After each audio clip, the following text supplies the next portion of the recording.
बिस्मिल्लाहिर्रहमानिर्रहीम। स्टूडेंट्स, आज हम मैथमेटिक्स का यूनिट नंबर 1 स्टार्ट करेंगे, यानी कि आपका जो चैप्टर नंबर 1 है क्वाड्रेटिक इक्वेशंस। और इसमें सबसे पहले तो डेफिनेशन आएगी क्वाड्रेटिक इक्वेशन यानी दो दर्जी मुसावात। चलते हैं डेफिनेशन को समझते हैं। An equation which contains the square of the unknown variable quantity but no higher power is called a quadratic equation. यानी एक ऐसी मुसावात जो नामालूम मुतग़य्यर मिक़दार के मुरब्बा पर मुश्तमिल हो मगर उसकी क़ुव्वत 2 से ज़्यादा ना हो, दो दर्जी मुसावात कहलाती है। और ये है क्वाड्रेटिक इक्वेशन की स्टैंडर्ड फॉर्म यानी मियारी हालत ax² + bx + c = 0। और इस इक्वेशन में जो स्टैंडर्ड फॉर्म लिखी है इसमें एक ख़ास कंडीशन है, शर्त है कि ये a is not equal to 0। और a क्या है? ये x² वाले टर्म का कोएफ़िशिएंट है, अददी सर है। b इसमें x का अददी सर है और c एक कांस्टेंट है। तो इसमें अगर हम a0 क्यों नहीं लेना चाहते या a0 क्यों नहीं हो सकता, अगर आप देखें a0 हो जाए तो 0 से x² को मल्टीप्लाई करेंगे तो ये टर्म क्या हो जाएगी? 0। जब ये टर्म 0 हो जाएगी तो बाकी क्या रह जाएगी? x वाली टर्म और कांस्टेंट। अब जब x वाली टर्म रह गई तो इसमें तो x की मैक्सिमम पावर 1 है, तो फिर ये क्वाड्रेटिक इक्वेशन नहीं होगी, दो दर्जी मुसावात नहीं रहेगी। दो दर्जी इसीलिए कह रहे हैं जब x² यानी x की पावर मैक्सिमम 2 आए। Is called standard form of a quadratic equation. Example देखें जी, 7x² + 2x - 1 = 0। ये एक एग्जांपल है। ये आपके पास किसी भी नेक्स्ट डेफिनेशन है जी रेसिप्रोकल इक्वेशन, माकूस मुसावात।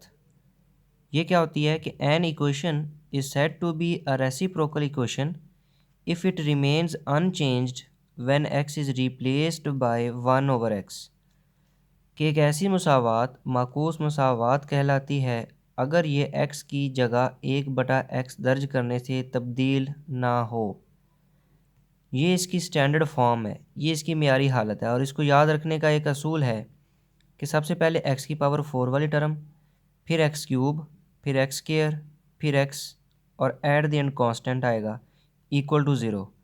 अब इसमें ये कांस्टेंट a b c आपने कैसे लिखने हैं देखें। पहली टर्म a यानी x की पावर 4 का अददी सर कोएफ़िशिएंट है a। आखिरी टर्म भी a यानी जो कांस्टेंट है वो भी a और x की पावर 4 का कोएफ़िशिएंट भी a, ये दोनों सेम है। इसके बाद सेकंड टर्म x³, इसका कोएफ़िशिएंट है b।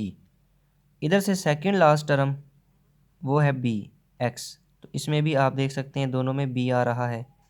और ये दरमियान वाली जो टर्म है इसको आप फिर कोई अकेला ये नंबर c दे दें इसको। इस तरह ये एक स्टैंडर्ड फॉर्म है इसकी रेसिप्रोकल इक्वेशन की। तो इसकी मिसाल क्या है कि x + 1/x = 0। ये एक एग्जांपल है कि इसमें x की जगह 1/x चेंज कर भी दें, ये रकम 1/x हो जाएगी, ये x हो जाएगी इक्वल टू 0। बाद में रीअरेंज कर लो कि 1/x इधर लिख लो, x को इधर लिख लो, तो फिर भी यही रकम इक्वेशन हासिल होगी। तो ये एग्जांपल है माकूस मुसावात यानी कि रेसिप्रोकल इक्वेशन। देन आते हैं जी एक्सपोनेंशियल इक्वेशन यानी कि क़ुव्वत नुमाई मुसावात। An equation in which variable occurs in exponent.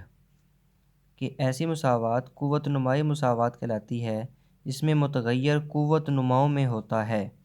जैसे कि देखिए ज़रा इस एग्ज़ाम्पल में आपको बात समझ आएगी कि इसमें बेस असास 2 कांस्टेंट है और जो वेरिएबल है वो कहाँ पे आ रहा है?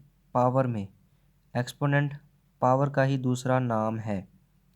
तो यानी अगर मुतग़य्यर यहाँ कांस्टेंट जो है वो बेस हो और मुतग़य्यर पावर एक्सपोनेंट में हो, क़ुव्वत नुमा में हो, ऐसी मुसावात को क़ुव्वत नुमाई मुसावात कहते हैं। देन हमारे पास नेक्स्ट डेफिनेशन है बेटा रेडिकल इक्वेशन, जज़री मुसावात। An equation involving expression under radical sign is called a radical equation. कि एक ऐसी मुसावात जिसमें मुतगय्यर वाला जुमला जज़री अलामत के नीचे हो जज़री मुसावात कहलाती है। For example square root 3x + 18 = x, कि जब जज़र के नीचे मुतगय्यर आ जाएगा ऐसी मुसावात रेडिकल इक्वेशन जज़री मुसावात कहलाएगी। लेकिन याद रहे कि जज़र के नीचे मुतगय्यर का होना ज़रूरी है। अगर ये 3x जज़र से बाहर लिखा आए और ये सिर्फ़ 18 के ऊपर स्क्वायर रूट हो, यानी कांस्टेंट पर स्क्वायर रूट हो, फिर आप उसको रेडिकल इक्वेशन जज़री मुसावात नहीं कहेंगे। जज़री मुसावात वही होगी कि जिसमें मुतगय्यर जज़र के नीचे आए, तो ऐसी मुसावात रेडिकल इक्वेशन जज़री मुसावात कहलाती है। और फिर है जी प्योर क्वाड्रेटिक इक्वेशन, यानी खालस दो दर्जी मुसावात। इन क्वाड्रेटिक इक्वेशन ये स्टैंडर्ड फॉर्म आपने पहली डेफिनेशन में देखी, ax² + bx + c = 0। ये है हमारे पास दो दर्जी मुसावात की मियारी हालत।